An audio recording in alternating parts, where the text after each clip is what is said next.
Vamos mudar um pouco, vamos mudar bastante o nosso foco. Na hematologia, vimos a série vermelha, basicamente as hemácias, eritrócitos, eritroblastos, proeritroblastos, todas as células envolvidas com as hemácias são a série vermelha do sangue, né? Agora nós vamos para a série branca. Também estão presentes no sangue células que nós chamamos de células brancas, glóbulos brancos, né? E hoje a gente começa a ver como se comportam essas células brancas. Quais são as células brancas passíveis de medição pelos equipamentos? São aí leucócitos, neutrófilos, linfócitos, monócitos, eosinófilos e basófilos. É por causa disso aquela introdução da hematopoese para vocês e uma pequena revisão que nós fizemos também sobre imunidade inata e imunidade adaptativa. A imunidade inata são essas células aqui, ó. Leucócitos, neutrófilos, monócitos, basófilos e eosinófilos. Essas células compõem a imunidade inata, o sistema imune circulante no seu corpo todo o tempo, sempre que possível, para que sejam a primeira linha de defesa que nós temos. Já os linfócitos, que se dividem em linfócitos T, porque amadurecem no timo, no general timo, e os linfócitos B, que produzem anticorpos, formam a chamada imunidade adaptativa. Tá?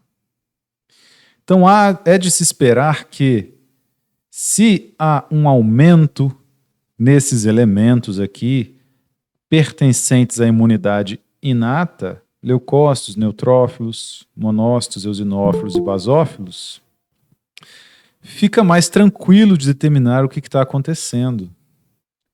Geralmente, por exemplo, os eosinófilos estão relacionados com infecções por eumintos, parasitos, porque trata-se da imunidade de mucosa. Neutrofilia pode estar descrito com infecções bacterianas. Agora, os linfócitos, a linfocitose, pode ser decorrente a qualquer desses problemas, bactérias, vírus. E eu tenho frisado para vocês que o sistema imune não serve só para proteger de vírus e bactérias. Durante as últimas aulas, principalmente na questão da anemia, a transformação da hemoglobina em bilirrubina, eu mostrei para vocês que o grande responsável por limpar o corpo também é o sistema imune. E tem outra coisa também, meus caros, que nós veremos na aula de hoje. Todas as vezes em que você se alimenta, você coloca no interior do seu organismo cobras e lagartos, muitos antígenos, muitos componentes que podem gerar intoxicações, bactérias dos mais diferentes tipos possíveis que estão presentes nos alimentos normalmente, fungos naquele pão que você comprou e deixou lá dormindo em cima da mesa. Quando você vê o fungo no pão, é porque aquele fungo já estava ali há muito tempo. A manifestação de amadurecimento do fungo é justamente a produção daquelas hifas e os esporócitos, aqueles esporos que são gerados ali. Então, aquele fungo, para estar gerando esporos ali, com aquelas hifas de reprodução, é porque ele já estava naquele pão inteiro, contaminando aquele pão. Tá? Então, a todo momento, nós entramos em contato com vários antígenos por meio da alimentação. Isso é normal. E o sistema imune nos protege de todos esses antígenos.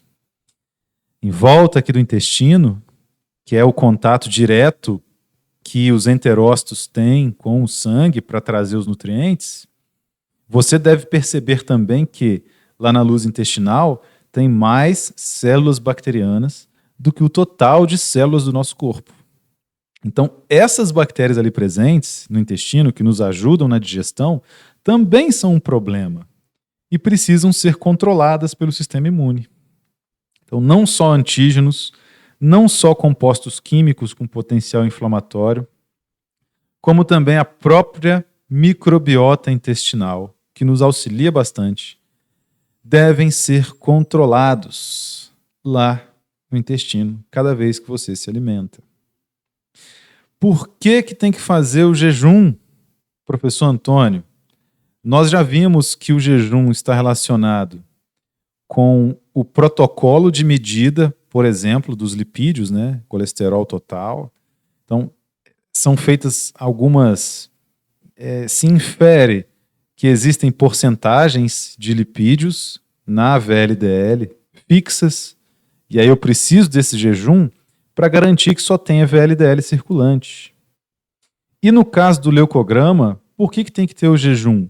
Porque se você comer, todas as células da imunidade inata podem se direcionar lá para o seu intestino, para te proteger, para limitar o crescimento da microbiota intestinal, para se precaver da entrada de um antígeno. Tá?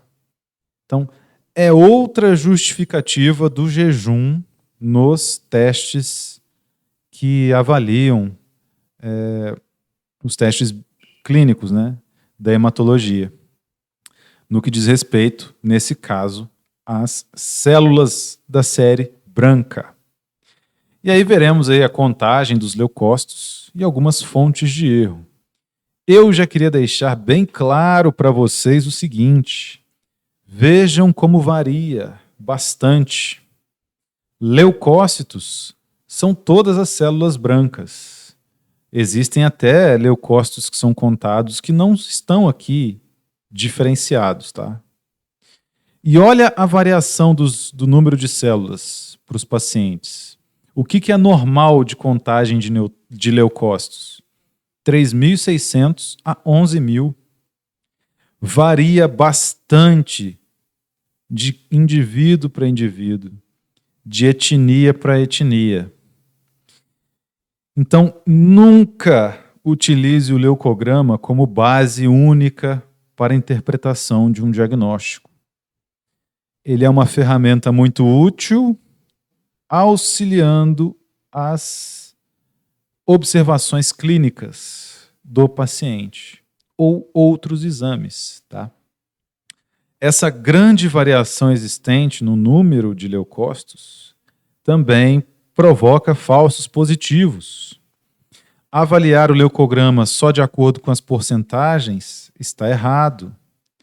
Digamos que tem um paciente com leucopenia, que é a redução do número total de leucócitos. Ele tem 2.000 leucócitos. Com 2.000 leucócitos, pode ser que ele tenha as mesmas porcentagens de neutrófilos, linfócitos, monócitos, eosinófilos e basófilos. 40-70, 20-50, 2-10, 1-7, 0-3.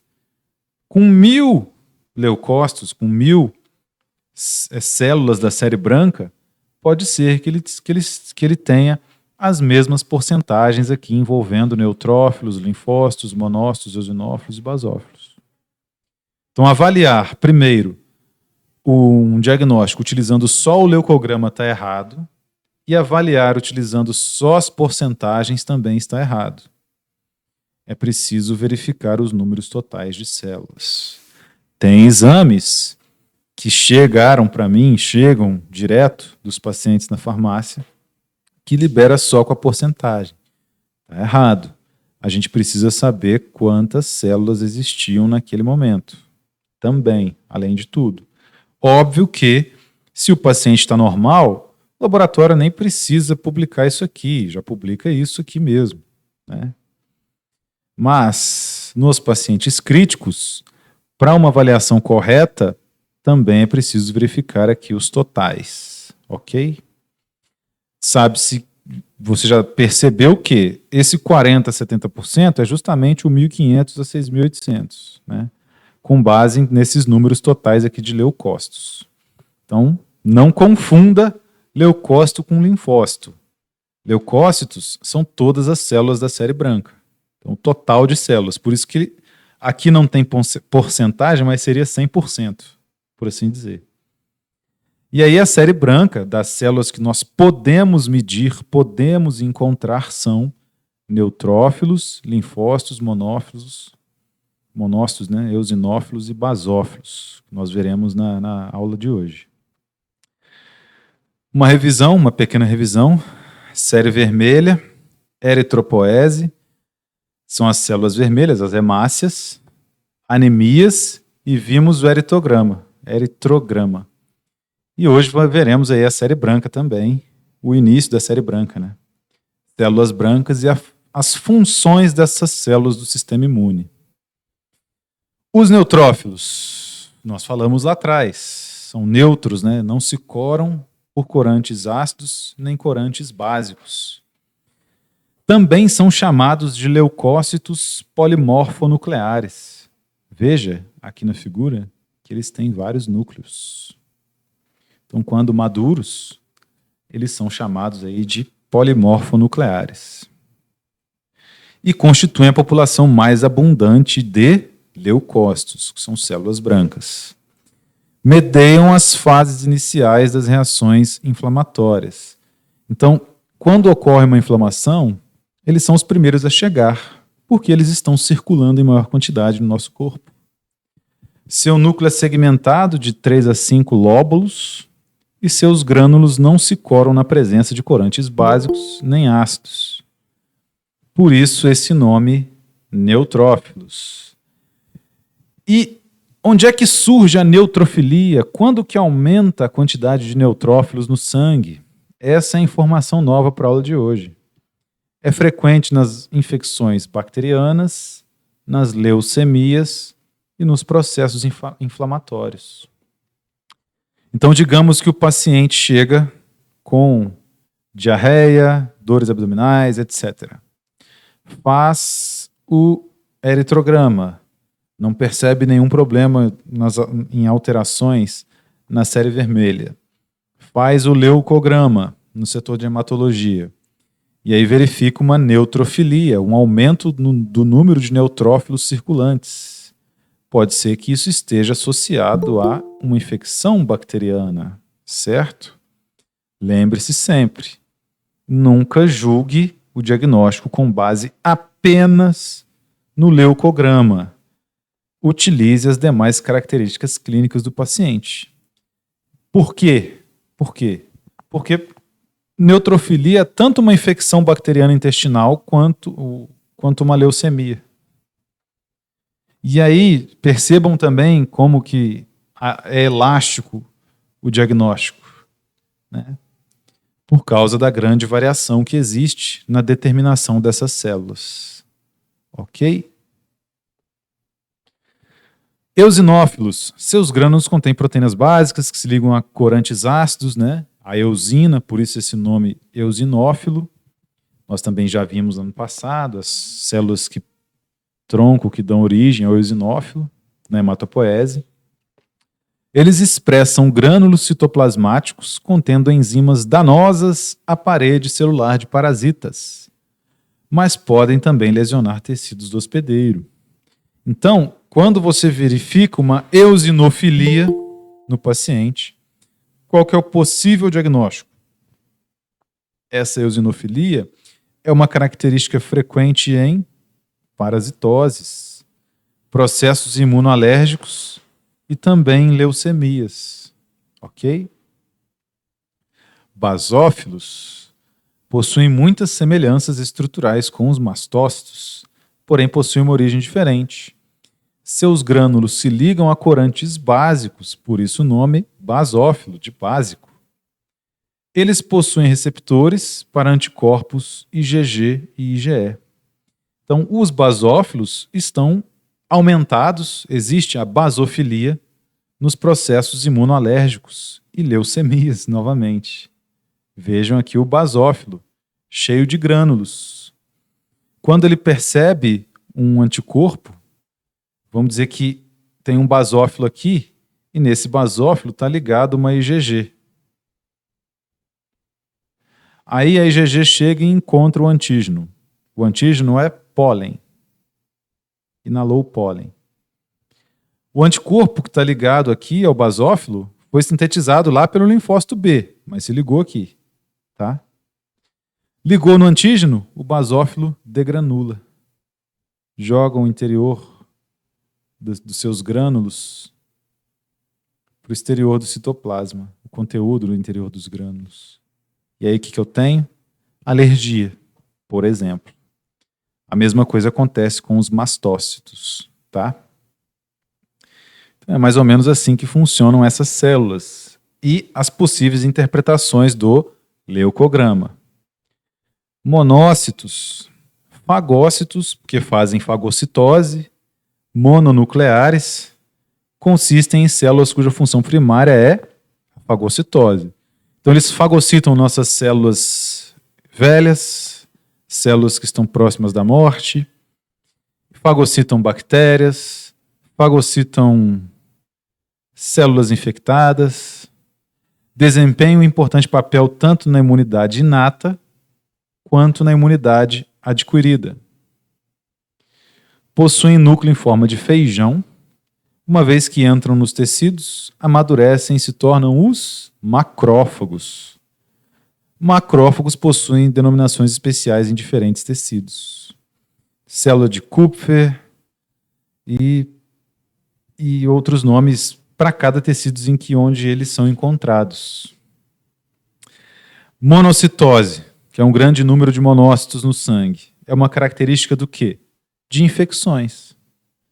Então, o paciente pode estar passando por uma septicemia, mononucleose ou até mesmo tuberculose. Tá?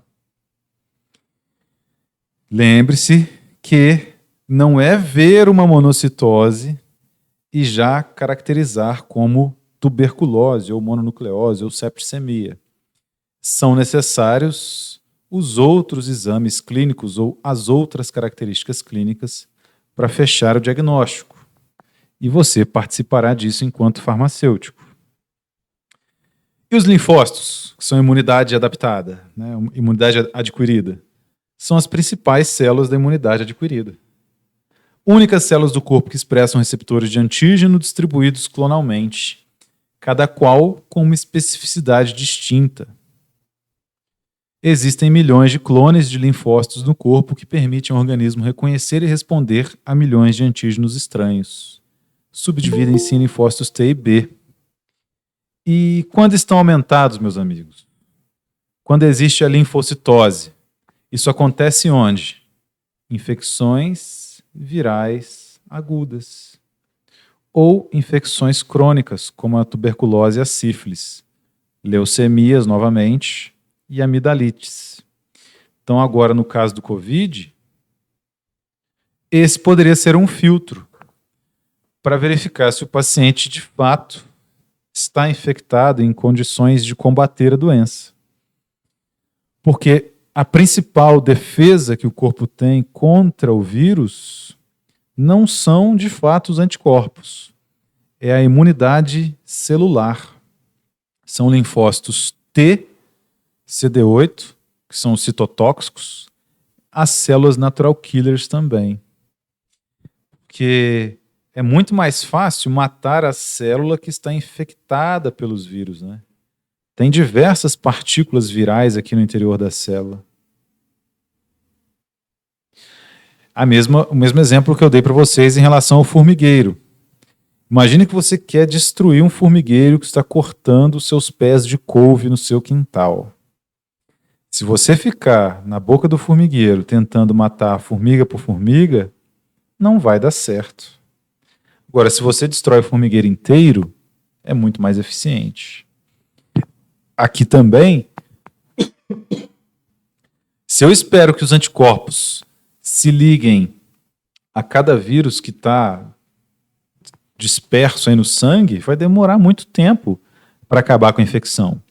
Mas, se o meu linfócito TCD8 vem cá e mata essa célula, fagocita essa célula, Aí, meus amigos, é muito mais eficiente, né?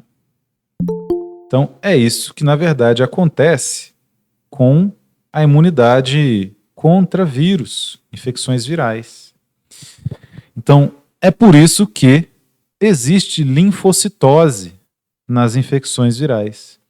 Eu preciso de vários linfócitos TCD8 matando as células que foram infectadas pelos vírus. Essa é a tática mais eficiente. O problema do Covid é que me parece, e parece aos pesquisadores, já tem dados consolidados em relação a isso, é que esse tipo de imunidade também pode dar origem às autoimunidades. E aí o paciente acaba com uma imunidade contra suas próprias células. Fizeram um teste em pacientes que tinham adquirido Covid. Eu tenho esse artigo, depois coloco na plataforma para vocês, pesquisando autoanticorpos. Anticorpos, por exemplo, contra a mitocôndria, contra organelas, contra o núcleo. E, de fato, nos pacientes que tiveram Covid, foram encontrados anticorpos contra a mitocôndria, contra o núcleo, proteínas do núcleo, contra o DNA. Então, o problema é essa autoimunidade, que pode ser provocada justamente por ação dessa imunidade celular. O corpo tem mecanismos de tolerância imunológica.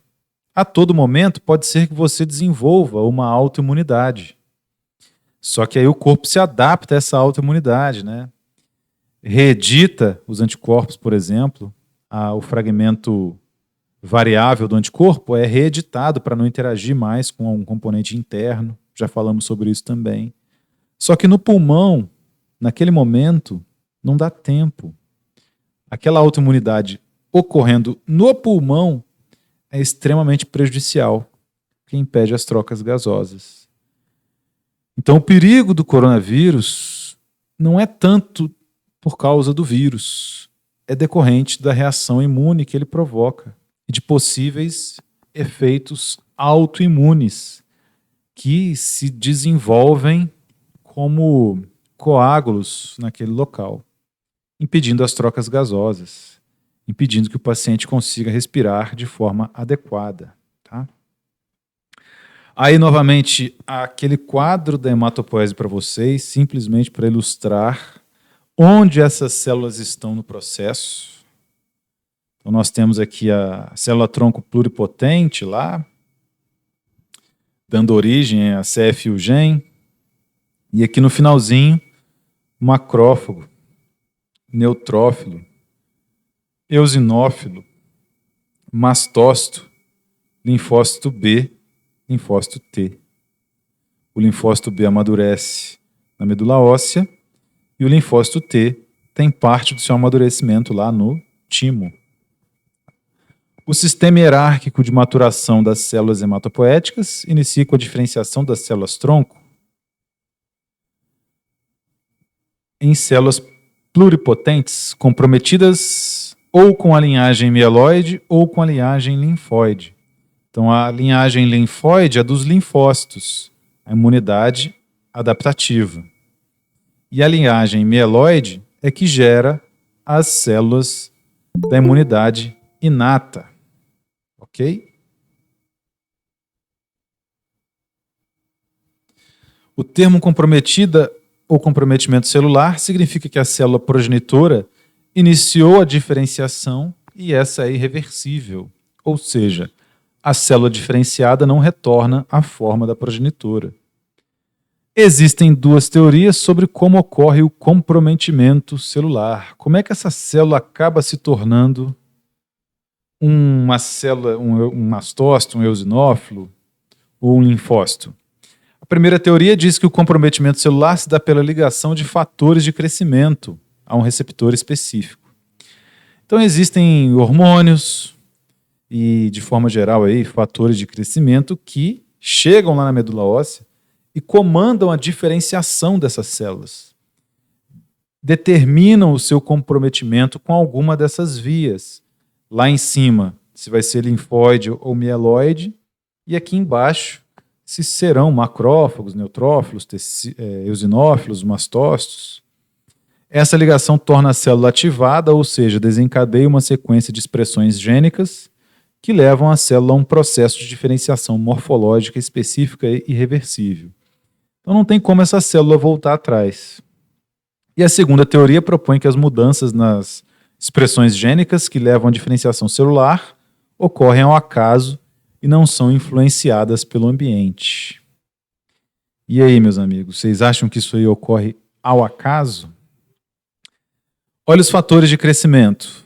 São glicoproteínas com a localização gênica e os respectivos receptores celulares conhecidos. Então, com base em características estruturais e funcionais, esses fatores de crescimento aí podem ser classificados em duas famílias: a das citocinas e a das tirosinoquinases. Então, tudo isso que está aqui são fatores que provocam a diferenciação dessas células, o comprometimento dessas células. Teleucina 2, 3, 4, 5, 24, 26, 7, 9, 11, 12, 15. Esse GM-CSF, fator estimulante de colônias de macrófagos e granulócitos.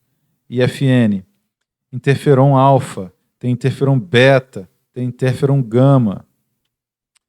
GCSF, fator estimulante de colônias de granulócitos. LIF, fator inibidor de leucemias. Então veja que isso aqui é meio que a fronteira da ciência, né? E está ainda sob estudo. Mas é óbvio que não é o acaso. A questão é que é tão complexo, mas tão complexo, que a gente ainda não consegue entender direito como que funciona. Mas, dentro da epigenética, que é a influência dos seus genes com o meio em que você vive, certamente você consegue direcionar suas células de acordo com a situação que enfrenta no dia a dia. É por isso que existem todos esses esforços para que o saneamento básico seja amplamente difundido no Brasil, no mundo, etc. Porque essas influências que existem do meio podem alterar esses fatores de crescimento, por exemplo, predispondo o paciente a um quadro inflamatório, né, em que estão envolvidas aí as células brancas. Vejam como a medula óssea é composta por diversas células diferenciadas por fatores de crescimento, extremamente complexos que, mesmo com nossa tecnologia atual, ainda não somos capazes de especificar diretamente quem é responsável por cada diferenciação. Olha aqui as células da medula óssea: mieloblasto, promielócito, mielócito, metamielócito, bastonete, segmentado, eosinófilo, basófilo, linfócito, plasmócito, monócito, megacariócito, que é o que dá origem às plaquetas. Células reticulares, eritroblasto, eritroblasto basófilo, eritroblasto policromatófilo, eritroblasto ortocromático e uma relação que existe entre eles. São muitas células diferentes, né, presentes na medula óssea e que sofreram influência daqueles fatores de crescimento, né? E, para resumir, é por isso que eu apresentei para vocês dessa forma, né? As células precursoras. Então, mais um motivo pelo qual nós não devemos levar o leucograma como base única para o diagnóstico. A coisa é complexa demais. Você pode, como eu disse ali, na infecção bacteriana tem neutrofilia. Pode ser que o paciente esteja com uma infecção bacteriana, mas não apresentando uma neutrofilia, uma leucocitose, por exemplo. Aí vírus tem linfocitose. Então é viral. Pode ser que seja bacteriano. Esse sistema é muito complexo, ele te dá indícios. Estatisticamente, todos os pacientes que tiveram uma neutrofilia, boa parte deles estava com uma infecção bacteriana, mas Não é regra, tá? Porque é muito complexo. Então, quais são os aspectos gerais aí do leucograma? Leucograma é a seção do hemograma que inclui a contagem de leucócitos e a fórmula diferencial com quantificação e avaliação morfológica dos diversos tipos. Essa avaliação morfológica é dizer se é neutrófilo, eosinófilo, monócito, basófilo ou linfócito, tá? A morfologia da célula. Ok? Então, a gente pode dividir aí os leucócitos, que são as células brancas, né, em dois grandes grupos, os fagócitos e os linfócitos, tá? Então, tem os linfócitos e os fagócitos.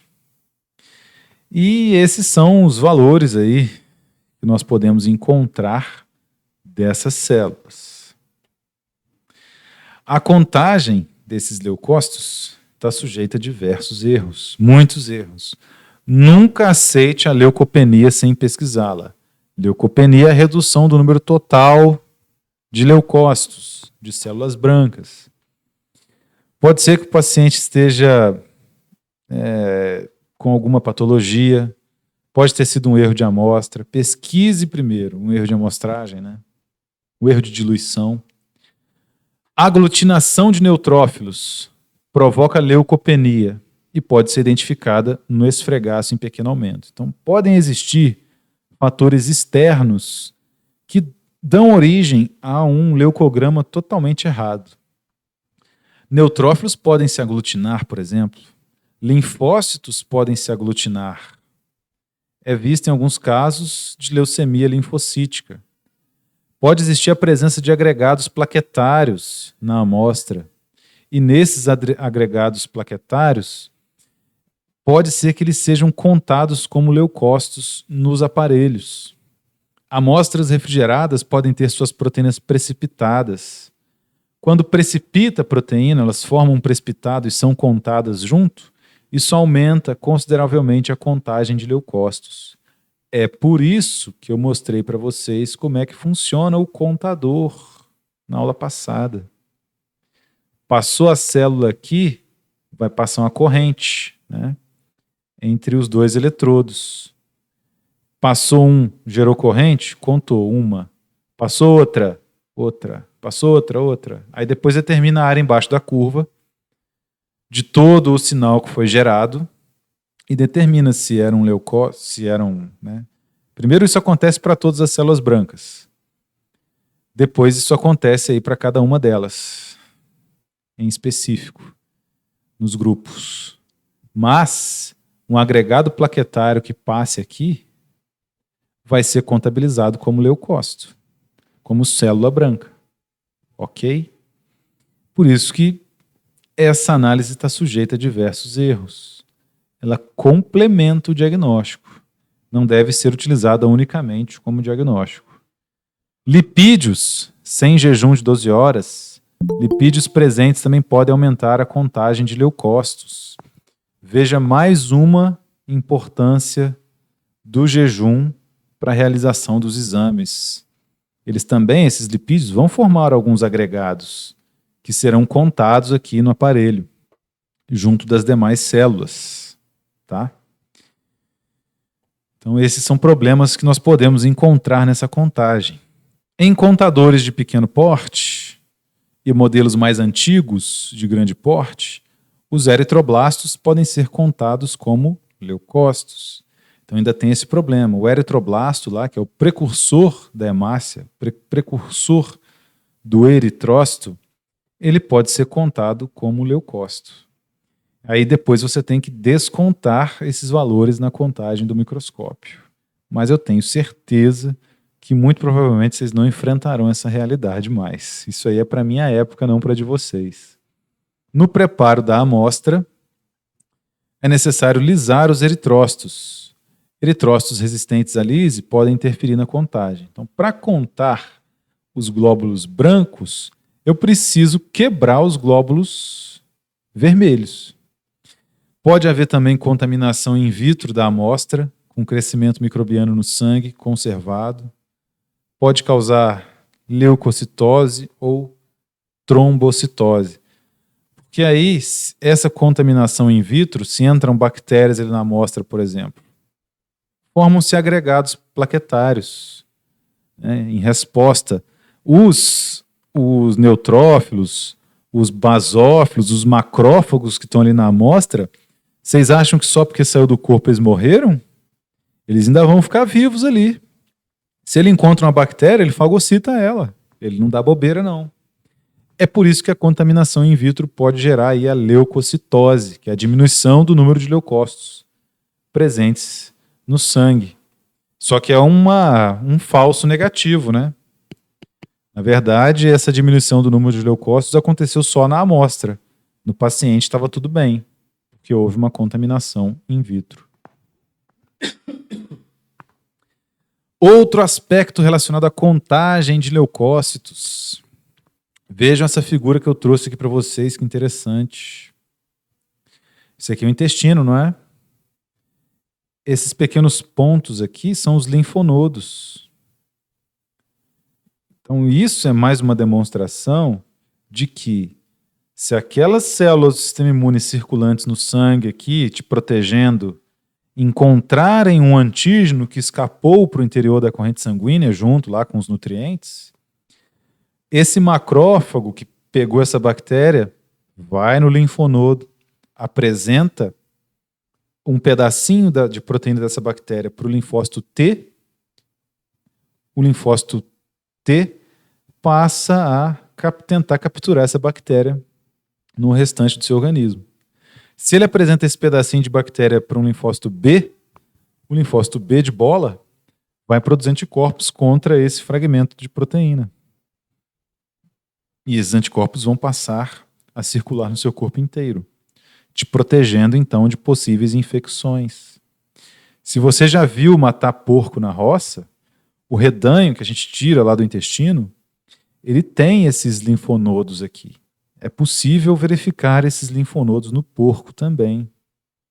A próxima vez que você for para a roça matar porco, tire uma foto e mande para o professor Antônio. Então, só para frisar, nunca aceite a leucopenia sem pesquisá-la. Se o paciente tiver algum problema, por exemplo, intestinal, e os leucócitos estiverem envolvidos aqui, dando conta dessa infecção bacteriana, ele terá uma leucopenia. Porque os leucócitos não estarão circulando mais no sangue venoso, estarão aqui, no intestino, combatendo a invasão, né? A coleta matinal, em jejum, é a menos indicada para a contagem de leucócitos. Por quê, professor?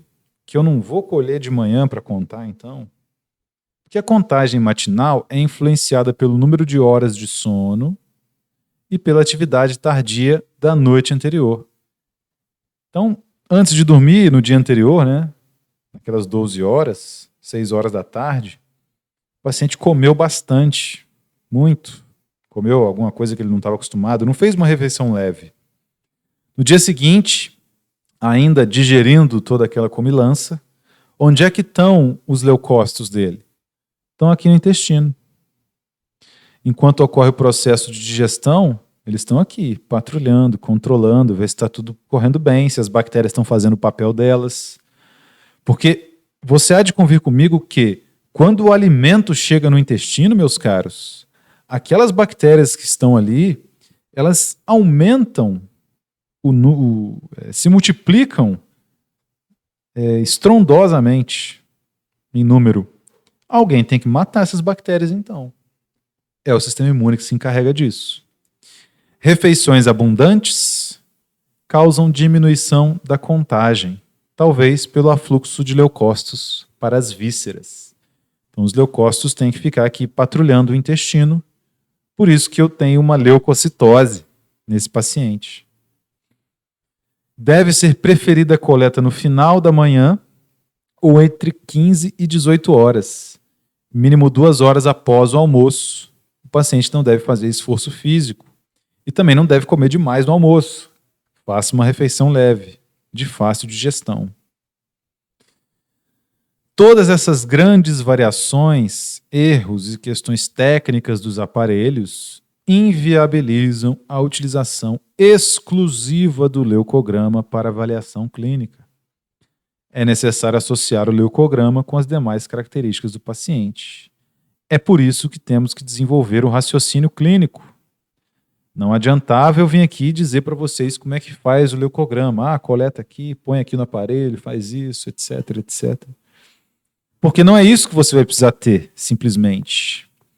Depois de 2 semanas executando o POP, você vai saber fazer. Mas e raciocinar por que eu não posso usar apenas o leucograma como diagnóstico? É o que eu estou mostrando para vocês hoje. Tá? Então ele complementa. A contagem de leucócitos se torna extremamente útil quando associada ao quadro clínico do paciente. Nunca se solicita ou se faz contagem de leucócitos. Sempre leucograma. Se eu quiser dar um resultado eficaz, tem que ser o leucograma. Só saber quantos leucócitos tem não me auxilia em nada. A grande informação é saber a morfologia desses leucócitos. São eosinófilos, são basófilos, são neutrófilos, tá? Pois é necessário saber que tipos celulares aumentaram ou diminuíram frente ao número global de leucócitos. Não se avalia apenas a porcentagem, fórmula leucocitária. É preciso avaliar também a contagem. Tá? O número de células total encontrado. Então, a fórmula leucocitária é a investigação de 100 ou 200 leucócitos e a anotação de cada um dos tipos celulares encontrados. E isso é o que era feito antigamente. Tá? E aí, na lâmina, na câmara de Neubauer, lá, ia contando, né, os leucócitos. Quando contasse 100, você desses 100 pegaria quem é que foi neutrófilo, basófilo, eosinófilo. E aí colocava as porcentagens aqui. Isso era feito com 100 ou, para tentar ser mais preciso, com 200. Hoje em dia, os aparelhos já fazem isso. Tá. Então aí, leucócitos são o total de células, 3.600 a 11.000. Não precisa decorar isso aqui, tá? Neutrófilos, 40 a 70%, 1.500 a 6.800. Linfócitos, 20 a 50%, de 1.000 a 3.800. Monócitos, de 2 a 10, 100 a 800 células aí por microlitro. Eosinófilos, 1 a 7%, 50 a 400 células. E basófilos 0 a 200 no paciente normal. Ok? Então vamos dar uma olhada aqui em alguns leucogramas com base nessa nossa tabela, que de agora em diante vai nos acompanhar na avaliação desses leucogramas. Tá? Veja esse paciente aqui, ó. Leucócitos 9.600. Está dentro. Né? É 3.600, 11.000. E esse aqui também está dentro. 3.800. No número total de leucócitos estão normais. Olha como que as fórmulas leucocitárias estão diferentes. Ó. Aqui é 63% neutrófilo. Aqui já é 54%. Também está dentro, né? 40 a 70%. Mas são bem diferentes entre si. Linfócitos 25% e no outro paciente 33%. Linfócitos 20 a 50. Monócitos, 6,7, 6,1, 2 a 10. Eosinófilos, 5, 5,7, 1 a 7. E basófilos, 0 a 3, 0,1, 0,9. Então, a fórmula leucocitária é interessante para comparar esses dois casos. Um paciente que está lá no início do limite, no limite inferior, né, próximo do limite inferior de leucócitos, do normal, para o outro paciente que está lá próximo do limite superior. Eles têm as porcentagens dentro da fórmula leucocitária. Tá? Mas, se você levar em consideração só a porcentagem, você pode se deparar com um caso, por exemplo, de leucocitose. O paciente está com 1.000 leucócitos no total. E aí as porcentagens aqui são as mesmas. Leucopenia, né? Quer dizer. E a leucocitose, o paciente está lá com 20 mil leucócitos. E as porcentagens aqui são as mesmas. Então ele terá problemas e você não saberá que ele terá problemas porque as porcentagens estão normais. Ok? Por isso que é importante analisar tanto os números totais quanto as porcentagens. Então, nesse caso aí, ó, os dois pacientes estão bem, né? Como nós avaliamos. Um está no limite inferior, o outro está próximo do limite superior dos leucócitos. E esse outro paciente, esses outros dois? Olha, esse aqui tem 6 mil leucócitos totais e esse 9 mil. Normal, né? Neutrófilos. 3.672, 3.600, vai de 1.500 a 6.800. Tá normal também os dois, né? 3.600, 3.400. Linfócitos, 1.728, 1.827. E o normal é de 1.000 a 3.800. Eosinófilos, não, monócitos, né? 6,1%, 366, 378. É de 100 a 800, os monócitos. E os eosinófilos? 210. E o outro paciente aqui, 3.213. Então, de 3,5%, que estaria dentro aqui no normal, esse paciente aqui tem 35,7% de eosinófilos. Como eu já comentei com vocês, eosinófilos geralmente estão aumentados em pacientes que têm parasitoses, né? Então esse paciente de cá, ele está mal. Está mal porque ele tem uma eosinofilia. É por isso que não adianta só contar leucócitos. Tem que ser o leucograma solicitado por o laboratório de análises clínicas. Tá? Vamos dar uma olhada nesse outro paciente, nesses outros dois pacientes aqui, ó. Leucócitos, 2.000. Leucócitos, 2.000. Né? Esse aqui tem neutrófilos 18.000, enquanto eles deveriam ser de 1.500 a 6.000. Né? Esse primeiro aí tem 20 mil, né, de leucócitos. Ah, é, 20.000. Já estou enxergando errado. Enxerguei 2.000 dos dois lados. 20.000 leucócitos. Isso aqui é uma leucocitose, né? Muitos leucócitos. Ele tem 18.000 neutrófilos, olha só, 90%. Linfócitos, 1.400, está dentro. Monócitos, 400, também está dentro do limite. Eosinófilos, 200. Também está dentro, né? E o outro paciente aqui, que tem 2.000 neutrófilos, ele tem 400, bem abaixo, né? Linfócitos, 1.400, está dentro.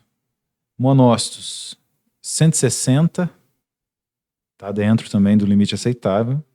E os eosinófilos, 40, um pouquinho abaixo, só. Só que esse paciente que tem 20.000 leucócitos, ele está, relativamente falando, com uma neutrofilia, certo? E uma linfopenia. Ele tem menos linfócitos do que o adequado. Veja que linfócitos são de 20% a 50% em porcentagem. Né? 20% a 50%. E aqui, linfócitos estão em 7%. Mas a gente não tinha visto que 1.400 está dentro de 1.000 a 3.800? Tá. Então essa linfopenia é relativa. O fato de que ele tem uma leucocitose com muitos neutrófilos, uma neutrofilia muito intensa, reduz a porcentagem dos linfócitos. Só que na contagem real do número de linfócitos, ele está dentro das margens adequadas. Então, esse é o perigo de avaliar os leucogramas simplesmente pelas porcentagens. É necessário verificar também o número total de células, tá? Então, essa linfócitos a 7%, nós caracterizamos como linfopenia, só de bater o olho. Só que ela é relativa, já que os linfócitos estão em 1.400 células por microlitro, como é o nível normal. Isso aconteceu porque uma neutrofilia muito acentuada. Ok? E o outro paciente do lado de cá? O que será que aconteceu com ele? Nós vimos aqui também que quem está abaixo são os neutrófilos, né? Porque deveria ser de 1.500 a 6.800, e aí eu estou com 400 só. Por outro lado, quando eu avalio simplesmente a porcentagem, veja qual é a porcentagem dos meus linfócitos. 70%. Ué, professor, devia ser de 20 a 50. Ah, então esse paciente está com linfocitose, é infecção viral. Porque em infecções virais existe a linfocitose. Calma. Olha o tanto de células que ele tem. 1.400. Está dentro, entre os 1.000 e 3.800. Só que ele tem uma neutropenia muito acentuada. Muito poucos neutrófilos. Isso aumentou a porcentagem relativa de linfócitos, né? E uma leucocitose. Então nós chamamos isso de linfocitose relativa, já que os linfócitos estão em 1.400 microlitros, 1.400 células por microlitro. Então essa linfocitose relativa, porque o paciente tem uma neutropenia acentuada, redução do número de neutrófilos, tá? Reduziu neutrófilos, tem 400 neutrófilos só por microlitro. E aí percentualmente aumentou muito os linfócitos. Então vejam a complexidade de avaliação. Não avaliem só pelas porcentagens, pela fórmula leucocitária. Avaliem também pelo número de células. Se não tiver o número total de células no exame, não se comprometa com a análise. É melhor explicar isso aqui para o paciente de alguma forma que ele entenda, do que se comprometer com a análise de um leucograma incompleto. Leucocitose, como já temos comentado. Oi, pois não?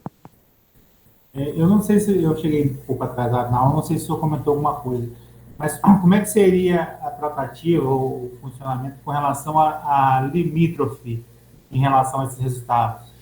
Realmente eles variam muito. Não dá para ter um padrão. Então, é por isso que o leucograma não é utilizado como o cerne do diagnóstico. Ele só complementa os diagnósticos clínicos. Complementa muito bem, mas ele não pode ser usado como o único e exclusivo fator determinante do diagnóstico. Justamente porque ele varia muito, varia bastante. Tanto de pessoa para pessoa, a gente vê lá aqueles limites, né, de 3.600 a 11.000, 3.800 a 11.000, quanto no dia a dia, a gente viu ali, se o paciente estiver fazendo a digestão de muitos alimentos, varia também. Se o paciente estiver atravessando a rua, sem olhar, antes de fazer o exame, e aí um carro buzinou para ele, ele assustou, e aí ele chega lá na clínica, na sua clínica para fazer o exame, pode ter uma neutrofilia, o recrutamento dos neutrófilos, né, porque condições de estresse também mudam imediatamente a quantidade de leucócitos no sangue. Então, não tem padrão, tem estimativas. E aí, saber a morfologia da célula é que é o mais interessante. Qual célula aumentou e qual diminuiu.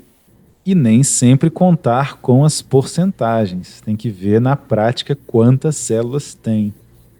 Porque aí elas são mais indicativas da doença. Mas você está certo em se preocupar com isso, porque era interessante que houvesse um padrão, né? Só que as pessoas mudam muito, variam muito e estão expostas a diversos fatores que também alteram esses resultados. Então não dá para confiar 100%. Entendi. Beleza? Ok. Obrigado. Nada. Então, como nós já comentamos aí, leucocitose é o quê, meus amigos? É a contagem acima dos limites de referência. Que nem a gente viu naquele paciente lá que tinha 20 mil. E a leucopenia? É a contagem abaixo dos limites de referência. Igual no paciente que tinha 2 mil. Tá? Dependendo da idade, sexo, etnia, esses valores variam bastante. É por isso que o setor de análises clínicas está cada vez se personalizando mais, assim como as farmácias. Porque quando o farmacêutico tem acesso aos leucogramas, aos hemogramas passados do paciente, ele consegue auxiliar melhor no diagnóstico. Porque quando o paciente está doente, pode ser que ele não mude seu leucograma. Quer dizer, pode ser que o leucograma não mude a ponto de verificar essas alterações morfológicas ali. Sendo que, quando o paciente estava normal, ele já tinha alguns níveis reduzidos dessas células, por exemplo. Tá? Então ele está doente, mas aí o leucograma está normal. Também existe isso. Né? E quando a gente consegue acompanhar esse paciente ao longo da vida, fazendo exames, sempre que ele faz exames, todos os anos, por exemplo, você consegue determinar melhor, por esse histórico, qual a condição clínica que esse paciente enfrenta naquele momento. Então, esse serviço de análises clínicas vai cada vez ficar mais personalizado, assim como nas farmácias hoje em dia, em que você dá o seu CPF e lá tem todo o seu histórico de compras, por exemplo. Nos laboratórios, os pacientes, né, irão querer ser tratados dessa forma também, no futuro, bem próximo. Eu acredito que seja assim.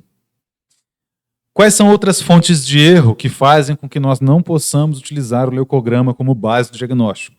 Descargas de adrenalina mobilizam neutrófilos, causando neutrofilia de distribuição.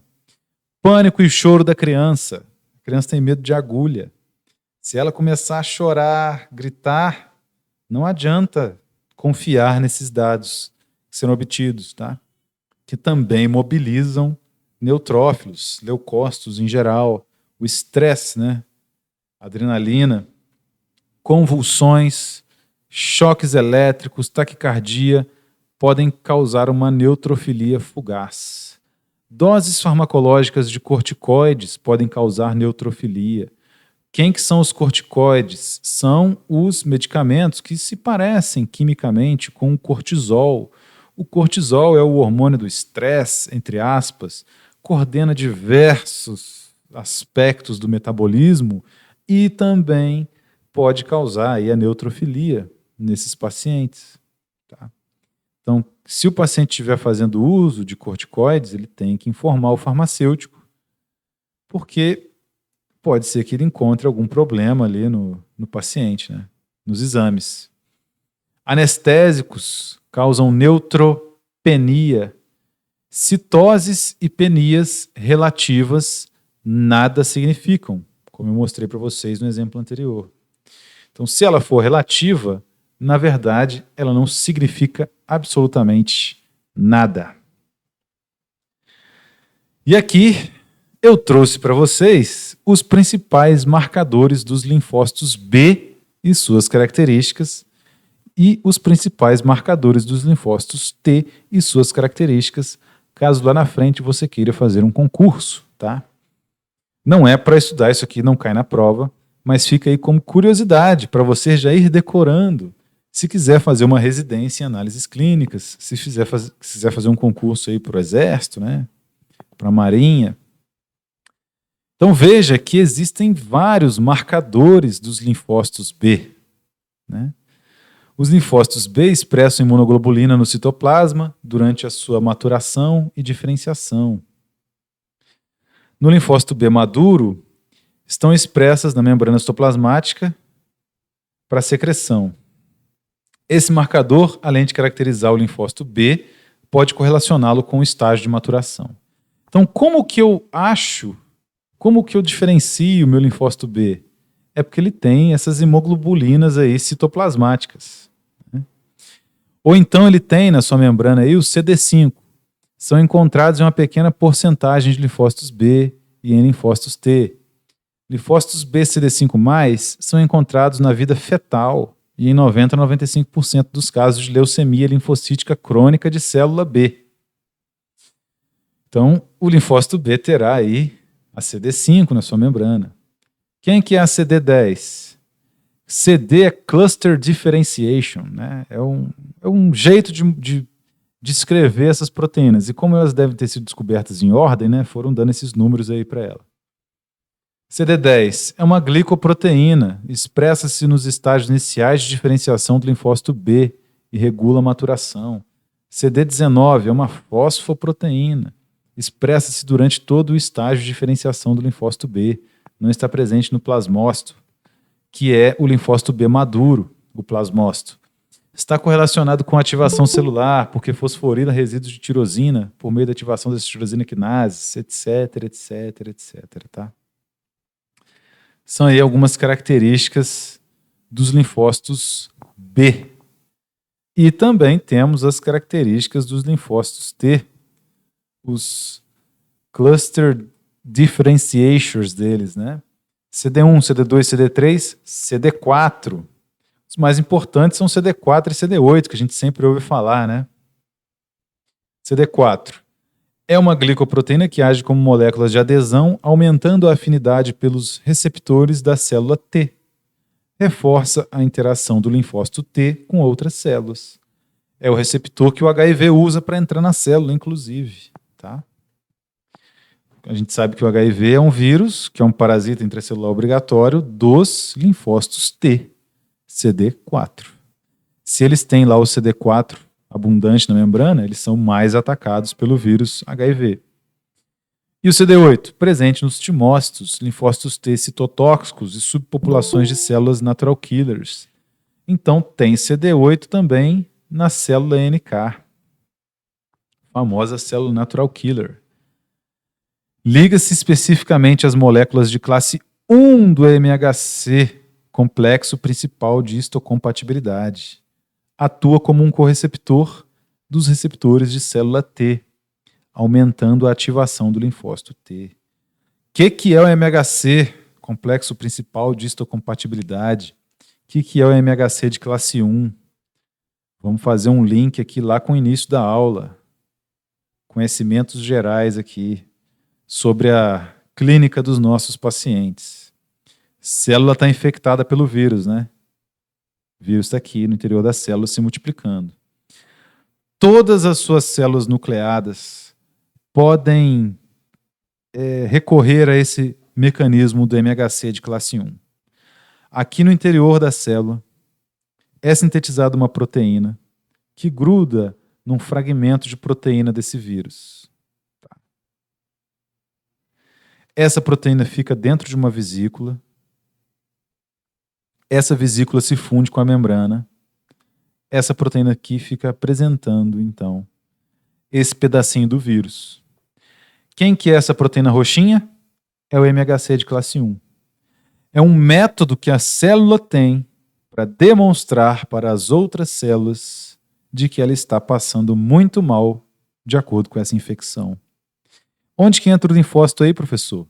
O linfócito T, CD8, reconhece a proteína do MHC e a ligação dessa proteína aqui, que pertence ao vírus. O que ele faz quando ele reconhece isso, meus caros? Vocês já sabem. Ele fagocita essa célula. É assim que as células infectadas por vírus comunicam para o MHC, para o linfócito TCD8, que elas precisam ser destruídas, tá? Via MHC de classe 1. Ok? Então, todas as nossas células nucleadas, quando passam por problemas relacionados a vírus, têm esse mecanismo para que ela se autodestrua e não prejudique o corpo. Ela avisa os linfócitos TCD8 dessa forma. Beleza? Ficamos assim por hoje?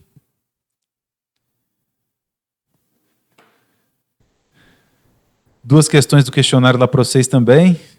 Dúvidas, sugestões, comentários? Estou à disposição.